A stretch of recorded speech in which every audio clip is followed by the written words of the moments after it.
I'm Jean Braithwaite, and this video is part of my Understanding Comics series. This is called Comics Words and Where to Find Them. Fantastic comics words, if you like to think of it that way. Before you start watching this video, it'd be a good idea to watch my video, A Picture is Worth 1,000 Words, if you haven't already. So this video is kind of the sequel to that. In the video, A Picture is Worth 1,000 Words, I go deeply into that saying to demonstrate that indeed, in some situations, a picture is worth 1,000 words, if not more. But the flip side of that is true too. You know, we don't have a saying for that, but words also bring their own unique value to communicative situations, and they are of value in comics as well.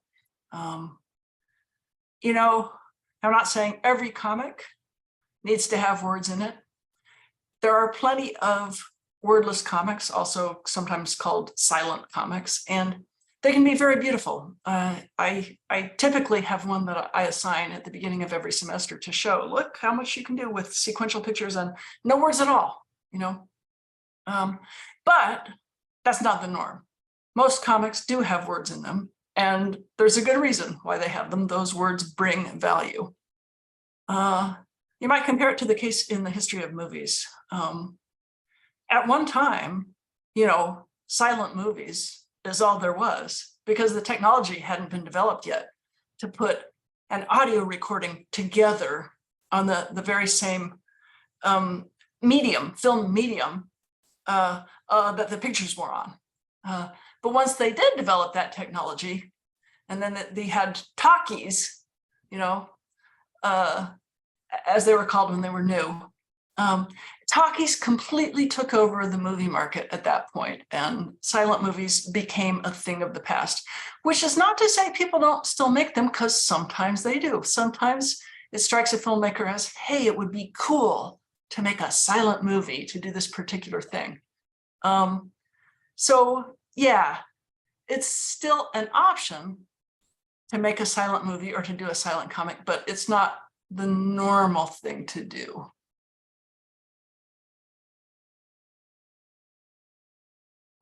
Normally, it's better to have all the tools at your disposal, except when you decide for part of your artistic intent that you want to show what you can do, like with one hand tied behind your back or something like that.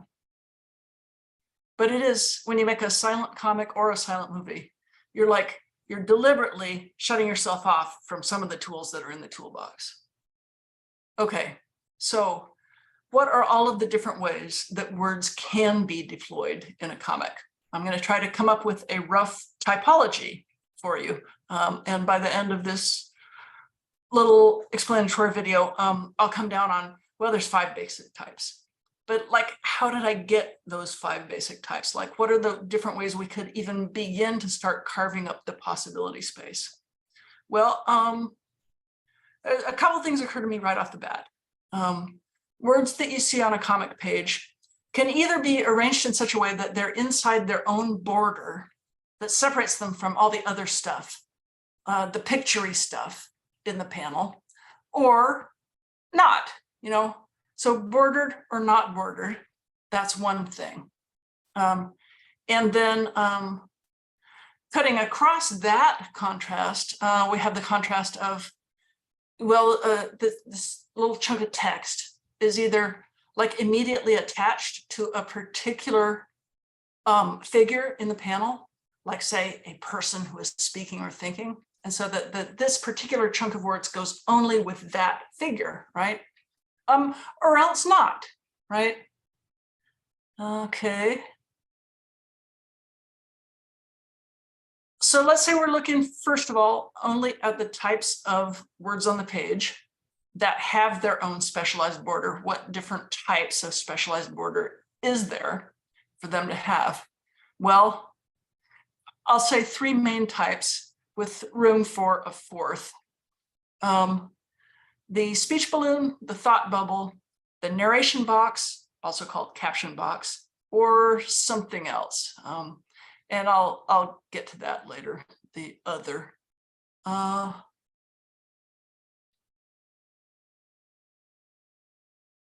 think it's time for us to get specific. Okay, what I've done here is just to go to wikipedia.org and put in the search bar speech balloon. And this is the page that comes up. I'm making this video in February of 2023. So like if you go to Wikipedia in your time, the page might not look exactly like this because people are fiddling with Wikipedia all the time. So they may have updated it. It might not be identical, but they'll have something on Wikipedia that's pretty good, right? So here's Wikipedia's account of speech balloons. And as they tell you, speech balloons are also called these other different things: speech bubbles, dialogue balloons, or word balloons. Word balloons is a good term. I use word balloons to cover two different types of text that is attached to a particular character. Graphic convention, blah, blah, blah, blah, blah, blah. A formal distinction is often made between the balloon that indicates speech and the one that indicates thoughts. Yeah, to me, that formal distinction is important. Wikipedia is kind of ignoring the difference between the two, but for me, it matters. The balloon that conveys thoughts is often referred to as a thought bubble. Yeah, that's what I like to call it.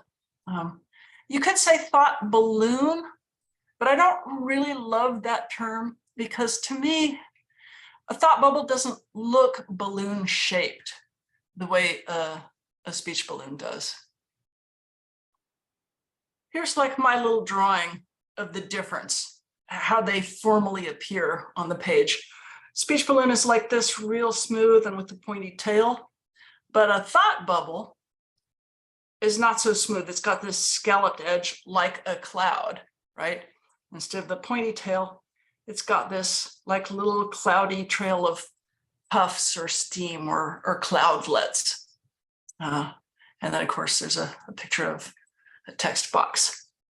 Okay, let me go back to the Wikipedia page. So they've got a drawing over here on the side.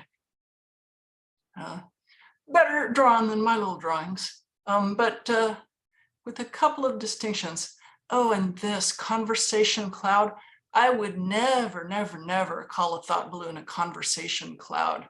That's weird to me. Like, how is a thought a conversation? All right. So here's their drawing of the canonical speech balloon. And here is their drawing of a speech balloon, but with the idea that the person that said this was whispering. Okay, these dotted lines indicate the softness or less audibleness of the whisper. And then here's their version of a thought bubble, which they have said is just a type of speech balloon, which I disagree with. And they made their thought bubble just as smooth on the edge as the speech balloon. That's not typical. Typically, it's got that cloudy, scalloped edge, like I showed you in my own drawing. But this device, I mean, and some people do this, especially if they're making their cartoons digitally, and they just want to use, standard shapes like an oval. So like, this is not illegal, but it's not the most common either. And here's another example of like they've called this scream. So yeah, screaming or shouting or even speaking sharply. Tone of voice can be indicated by exactly the texture that you use in your speech balloon. This kind of shouty, screamy, sharpy pointiness to the speech balloon indicates that in some kind of semi-iconic way. Just for the heck of it, I'll point out a couple more things on the Wikipedia page. They've got some like historical stuff on here. The speech balloon, as it is currently used, is not that old. There are a couple examples here on the Wikipedia page of of stuff from more than 150 years ago, like this one from 1775. And even at that, you can see that it's not exactly the same kind of shape as our modern day speech balloons, but it's pretty close. But that wasn't the norm. This is not common. What was more typical previously, and you would see these even in paintings sometimes, is the speech scroll, this thing. This represents words coming out of this guy's mouth.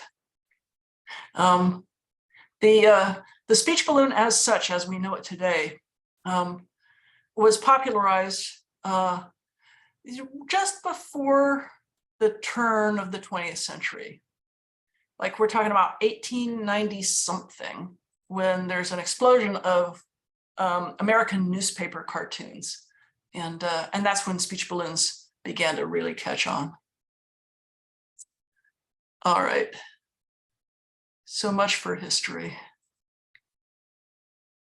Now that you've seen the basic shapes, like what are those shapes for? Well, a speech balloon represents dialogue. And I've written on the slide here, diegetic dialogue. By that, I mean that this is dialogue, conversation, spoken words that are supposed to have been actually spoken out loud in the story world. So the use of speech balloons has exactly the same function as if you're writing a written narrative of some kind, and you use quotation marks. For example, as I put on the slide, open quotes, all grammars leak, close quotes, said Edward Sapir. So like a little quotation that I'm making from Professor Sapir and putting on the page using quotation marks. And to transfer that to a comic, all I would have to do is draw a little Edward Sapir and put a speech balloon coming out of his mouth with those words printed on it. Exactly the same deal. It's perfectly equivalent, okay? A thought bubble is something a little different. And we don't have an exact equivalent that we use in text literature, text narratives. But thought bubbles, and it's very convenient, it's a nice feature that comics have. You can use them to quote, as it were, sort of, some character's thoughts, something that's going on only in their head. Okay, I'll say more about that in a minute. And so the sort of the top three of the 5 types that I'm eventually going to come down on are speech balloon, thought bubble, and narration box or caption box. And how the narration box differs from the word balloons that are attached to specific characters is that, well, there's a couple of things about it that's different. And one is the location on the page. Typically, a narration box is going to be at the bottom of a panel or at the top of a panel, and it'll be set off from the picture-y parts of the panel by a good clear border. And whoever or whatever is the narrator of your story can shove a bunch of words in there, more words than would typically tend to fit in either a speech balloon or a thought bubble, so that the narrator can communicate story information that you, the reader, need directly using that box. That's enough to say about that for now. There are always like little complexities and other stuff going on. Okay, as I showed you, it is not difficult for you to find this kind of information by a simple amount of Googling or Wikipedia-ing. I advise you to look at a good handful of those. Don't rely on just one source, because as you can see, the terminology varies a lot from source to source, exactly what people call things. And like with the Wikipedia page, I had a little disagreement with what they laid out, where they called a thought bubble a type of speech balloon. That's not right. That's not my theory of words in comics. But it's, they got a lot of stuff right. And if you compare 2 or 3 different people sort of laying out the basic components of comics, you will eventually zen your way toward your own solid understanding of how these different components work. All right, I want to spend 1 more minute on my my disagreement with the Wikipedia page creator. Why speech balloons and thought bubbles are, why the one is not a subtype of the other, basically. Both of them are types of word balloon, yes, but they're on a par. It is not the case that a thought balloon is a type of speech balloon. Both of them are like sister types under the broader category of word balloon. Here's an example drawn from Chester Brown's Paying for It. That's very nice in how you contrast speech balloons and thought bubbles. This is Chester Brown's 3rd or maybe 4th memoir. It's not my favorite of his memoirs. I think I Never Liked You is his best book ever, best book of all time. But Paying for It is not terrible, and I used it once as a textbook. Wouldn't do it again because I would assign the ones I like better instead. But it's, you know, it's not half bad. Paying for It is about how Chester Brown, the successful and fairly famous Canadian cartoonist, decided at age 50-something to start going to prostitutes. So here is our character, and this is near the beginning of the book. It's one of his earliest ventures into the world of paying women for sex. So he's made an appointment with a prostitute and to meet her here, and he's waiting for her to show up and thinking, and you can see here's the thought balloon, thought cloud, whatever you want to call it, right here, cloud shaped with the scalloped edges and the little puff dots connecting, pointing anyway, toward his head, all right? Because that's where the thoughts are going on, here in his brain. How much longer is she going to be? I should just leave now. And then here comes a speech balloon from off stage, pointing in that direction. He hears somebody over there to his left, stage left. This voice says, "Are you Chester?" And his head whips around to point toward the sound. And then this panel, panel 3, is the really interesting part. She has addressed him, so he has to respond, and he does verbally. While he's saying that word, or whatever, that making that sound anyway, here's what's going on in his mind. He is looking her up and down and evaluating her. A bit on the chubby side, bad teeth. Not ugly, but not really good looking either. Do I want to walk away? He's thinking it over. Meanwhile, his mouth is continuing to make conversation. Yes, I'm Chester. I'm Wendy. It's nice to meet you. Nice to meet you too. I'm so sorry for being late. I was having problems with my landlord. And then here, another interesting contrast type panel. We don't see their heads anymore, but the tail of her speech balloon is still pointing to where her mouth would be if you could follow the line all the way up, if it didn't go outside the edge of the panel. And the ... of his thought bubble is still pointing to where his head would be if you could follow that all the way up. And she's like, "Were you waiting long?" And his thought is continuing. Well, she seems friendly and it's not like she's hideous. This is, to me, this is very amusing, the contrast between what is spoken and what is unspoken. Because nobody would ever say this. Well, I take it back.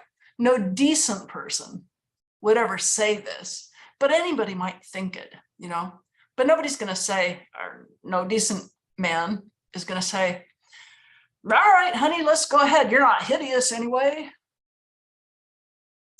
Okay, that's enough about that for the moment. So my point is,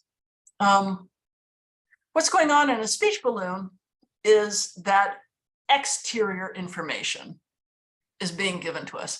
And that exterior information, words spoken out loud, is information that's also available to everybody who's in the story world, at least everybody who's within hearing distance of the event. Whereas a thought bubble is interior information. We can see it, the reader, because we're in a privileged position of being able to read everything and see everything that's on the page. But in the story world, that interior information is only available to a single person. So dialogue is a means of characterizing, and inner thoughts is another means of characterizing, but there are very different methods of characterization. So at this juncture, if you're a student in my class and you didn't already watch the characterization video, you ought to do it now. It doesn't matter, this video and that video are kind of paired in a way, but it doesn't really matter which one you saw first. But if you didn't see it yet, go watch it now. Okay.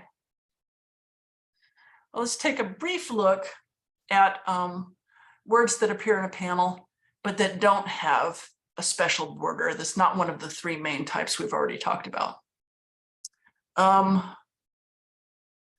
I'm gonna say,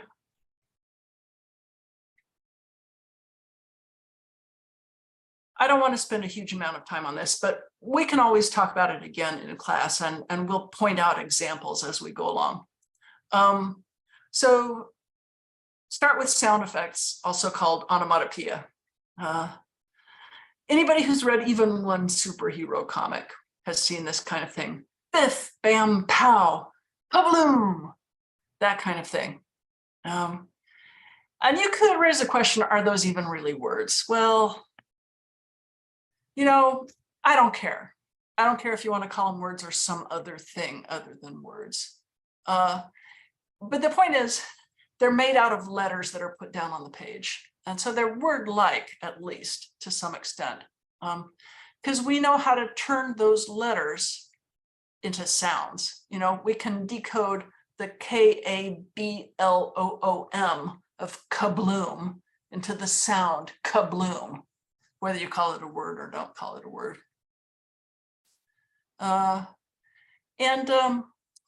Those are plopped down, those sound effects are plopped down in the panel near where the noise occurs, right? Typically they're not inside a border, although they could be. Like a really big kabloom might have one of those pointy things, those pointy edge kind of borders around it to kind of magnify the loudness of the sound. All right, that's all I'm saying about that. Now let's talk about diegetic words and letters.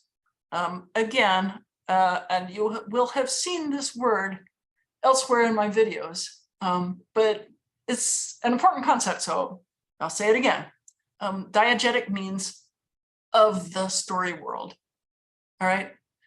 The real world that we explore with our eyes, the visual landscape around you includes many things. You see people, you see objects, you see landscape, you see all sorts of stuff. Among those many things you see, you occasionally see words and letters. There's words all over the place in the real world, on a poster, on a billboard, the book that's sitting on your desk right now. You look around with your eyes and you see words and letters.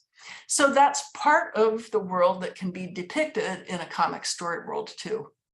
Words that actually appear in the visuals of that panel. That's different from any of the types that we've talked about so far.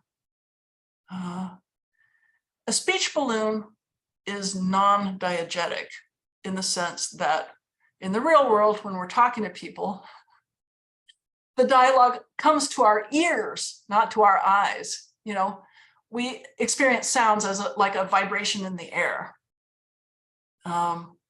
So the conversations that we have in real life, yeah, those words are real, and you can like capture them and reproduce them on a comics page. But then in real life, there is no like hanging balloon. That's just a device on the comics page. So the balloon part is non-diegetic, And the printed letters are non-diegetic. And the diegetic part is only that this is like a translation of the sound waves that would have occurred in the story world. Okay, that's enough about that. Similarly for onomatopoeia or sound effects, you know, the sound, the acoustic event was a real event inside the story world, but is being represented in this non-diegetic way by letters. Like letters are not the same thing as sound. It's a code for representing the sound in an abstract way. All right, and finally, narration is typically screened off or segregated from the other picture-y kind of stuff going on in the panel. Here's a page 258 from Linda Berry's 2 questions, which if you're in my class, was provided to you as part of your student packet. But on this page, here's where the majority of the narration is happening, and it's inside this box. Loads of words in a box. This is a visual depiction of the narrator, and here's the narrator's words to us, moving the story along in a box. However, on the next page, the narration continues, and it's not so neatly boxed up. The narrator's voice goes straight from there to there. Something was missing, but I had no idea what it was. Is that in a box? Well, sort of. I mean, you can sort of see lines of a box there, but it bleeds into the picture-y part without a real clear dividing line. And then the narration continues here. The 2 questions held that part of me hostage. That's not a very boxy box, you know, and you could, I guess, argue that, well, there's an implied border here where the white part of the page meets the hatch marked part of the page. But even if you did want to call that some kind of boundary, it's certainly not the tidy, clear edges that we're used to in a narration box. And authors are perfectly free, and some do, to plot the words right down on top of the colored background of the panel, just taking their pencil or their pen and drawing right on top of everything else and letting narration happen that way.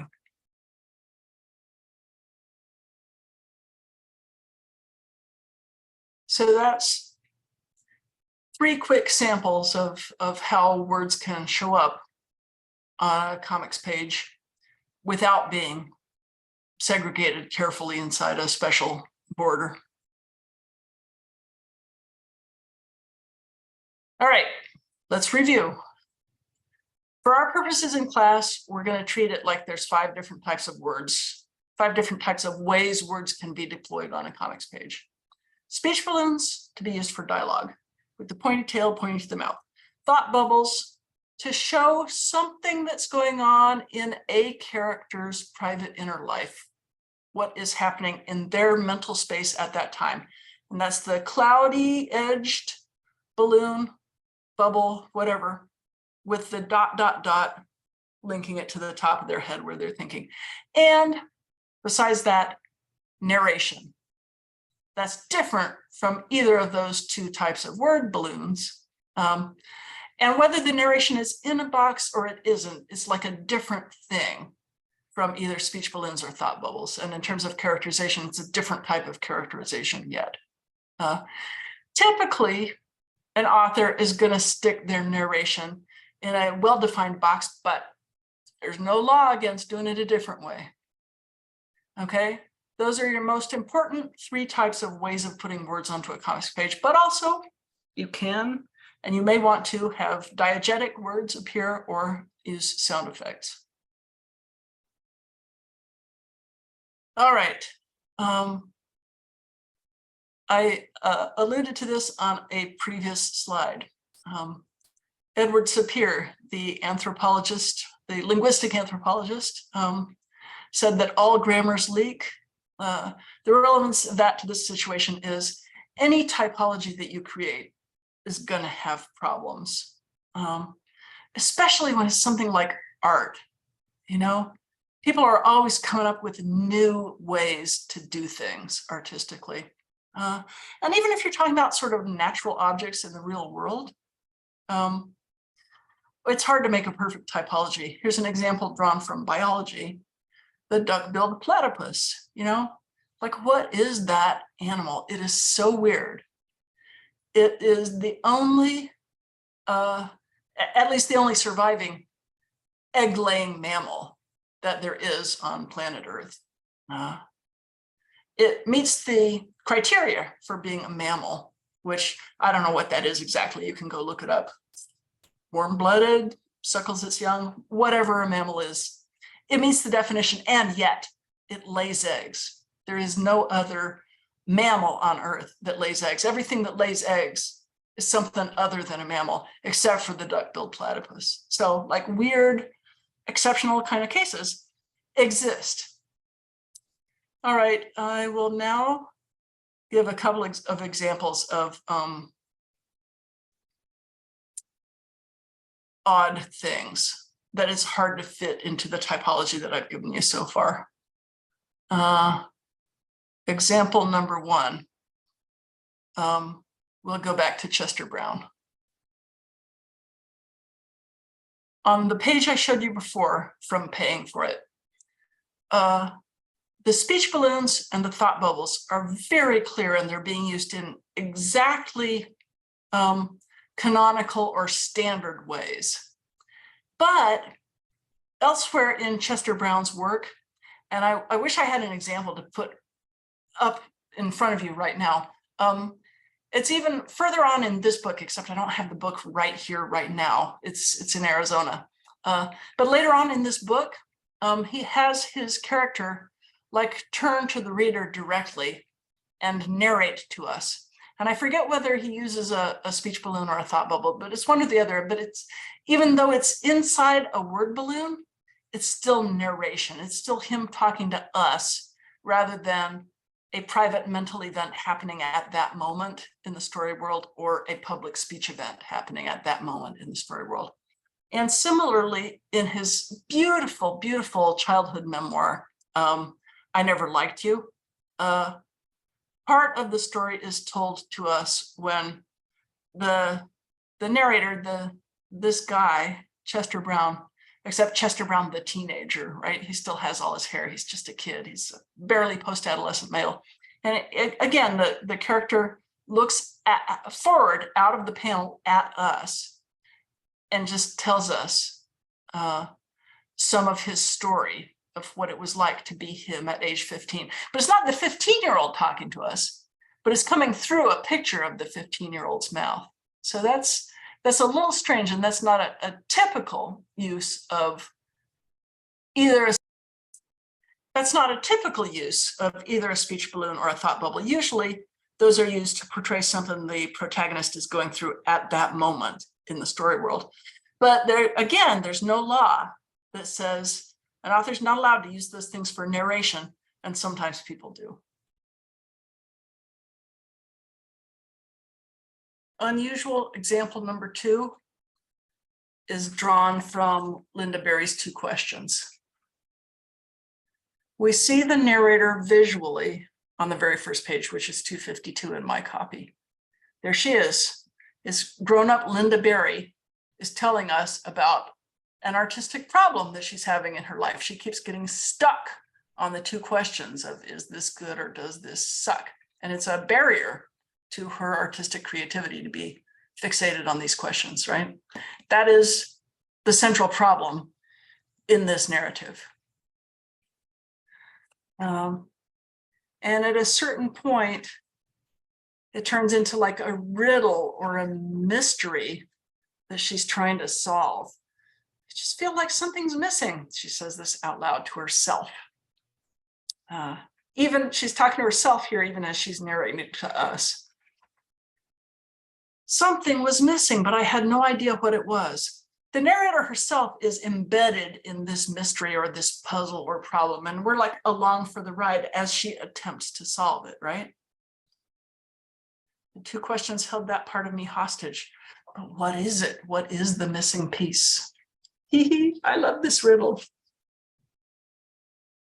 Just what was it? What did the two questions taken from me? Seems to be a very old riddle, blah, blah, blah. Okay, and on this page, page 262, which is right about where she's going to solve the riddle. What was the answer? I almost didn't care anymore. This is the main narrator speaking to us in these, not exactly boxes, but clumps of words. And then way down here on the same page, and you could call this a separate panel or not a separate panel, I don't care. But anyway, the narrator is shown twice, so it's two separate areas at least.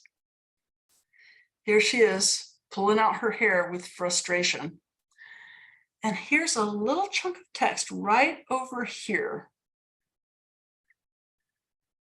And it's not a speech balloon, even though it's associated directly with her, but that's not the regular kind of speech balloon tale. It's more of like a label pointing to her, right? So here's information about this object, person in the panel. This is more like a narration box than it is like a word balloon. But it's not the normal kind of narration box either. And in particular, the words that are inside this text area, box, whatever you want to call it, this little label, whoever's speaking these words is not the same as this person. The main narrator is in a state of inadequate information. She doesn't know what's wrong, right? This entity, this other narrator, this other narrative voice is not identical to this one and knows more. It knows more about this Lynda Barry than she does. It knows that she has solved this problem before in the past, but can't remember. Has no memory of having solved this problem before. And here's some additional like footnotes on top of the first footnote. No idea she'll have to solve it again and again and have total amnesia each time. It's beautiful. It's like this narrator is a slice of Lynda Barry at a certain point in her life. And this other Lynda Barry is like some super Lynda Barry who figured out stuff about herself. And yet, you know, you have these insights about yourself and they slip away, and you have to find them again and they slip away again. It's beautiful the way, and sometimes when I've made presentations of this piece in the past, I call this other narrator the ambient narrator. It's not the one telling the story, the main story, but it's hanging around, occasionally injecting a little sort of external information from an even higher plane of understanding.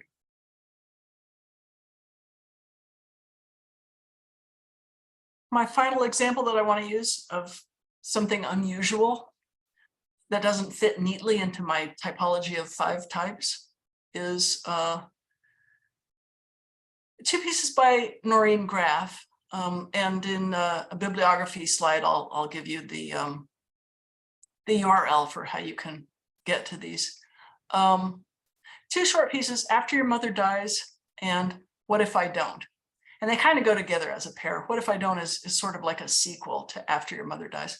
But let's take a quick look at After Your Mother Dies. And here you can see some very standard narration boxes. And here in the second panel, this is a thought bubble. It's a little bit different from the completely standard type because it uses the smooth edge rather than being scalloped, but is nevertheless recognizable as this is a thought because you've got the ... leading to the character's head, the top of her head. just pause for a moment to notice how the narrator as drawn here is underspecified visually compared to the other characters. Interesting, right? Okay, here on the next panel, you've got a narration box that's a little bit of a non-standard position and a little bit of a non-standard shape. So both the shape and the placement are a little different from normal. It's almost like this ribbon that divides the page and dividing the realm of the real world here and now and the recorded voice. Or you could, if you wanted to think of it this way, of the mother who has passed on from earthly existence to whatever comes after that. And then here's some very standard speech bubbles as the narrator says to various people, "It was my mom's." Okay, now in the second strip, "What if I don't?" we start seeing something really unusual. Here's a, in panel, I guess this is panel 2. Yeah, call this panel 2. Here's the narrator standing in her own study, looking at an incomplete painting that she made of her mother that she is working on, but it isn't done yet.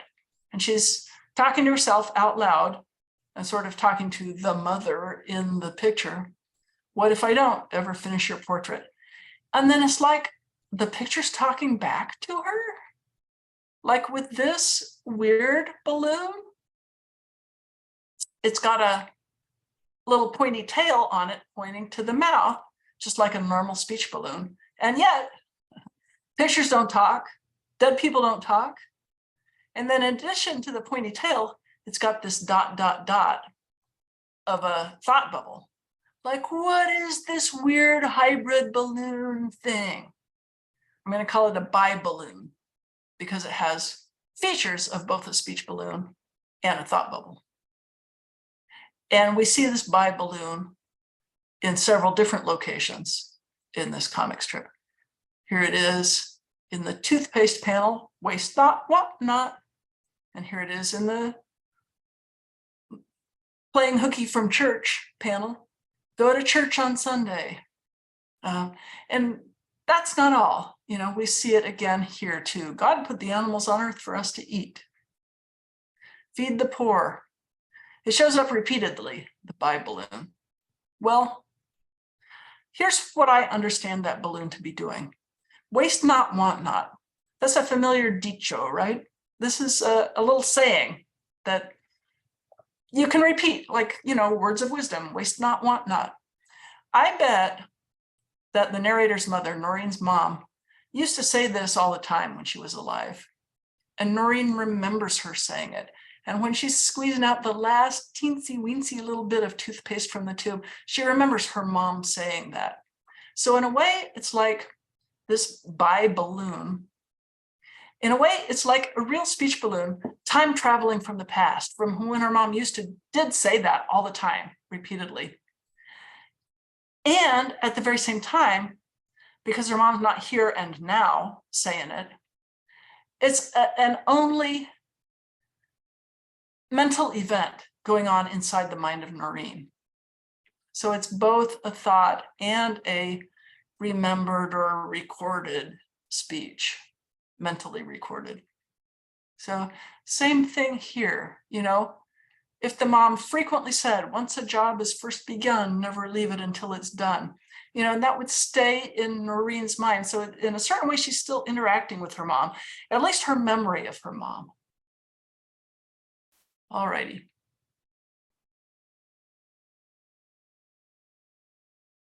Those are enough illustrations to be getting on with of the fact that all grammars leak and no typology is going to catch everything in the world or everything that could be in the world.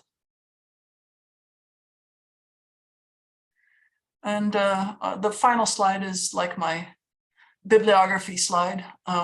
Here's the URL to get to Noreen Graff, and here's the information that you would need to track down other stuff. Oh, there is one more thing I was going to show.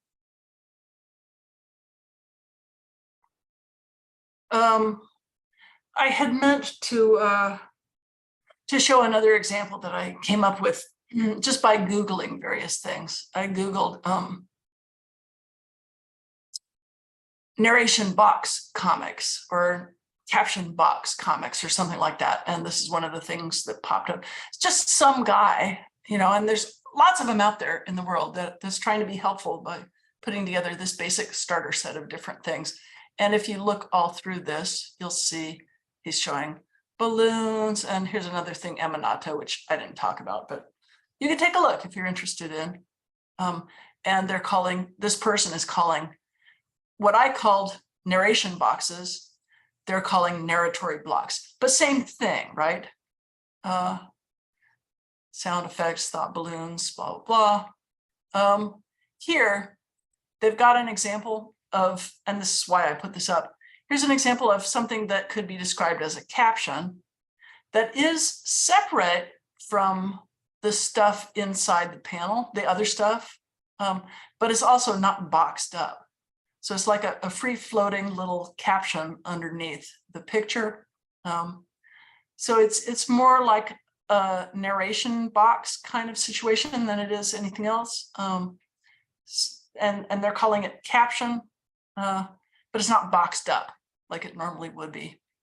Now that I'm looking at this closely, you see how the little Muffin Man's mouth is open? I actually think the person who put this page together might have misidentified this slightly. I think even though it's located at the bottom here, I think this should be interpreted as dialogue. It's in a weird position and it's being presented in a weird way. That is to say, at least in terms of the 21st century, this is weird. Although in 19th century England, this is the way dialogue was always presented. It was put in captions underneath the picture.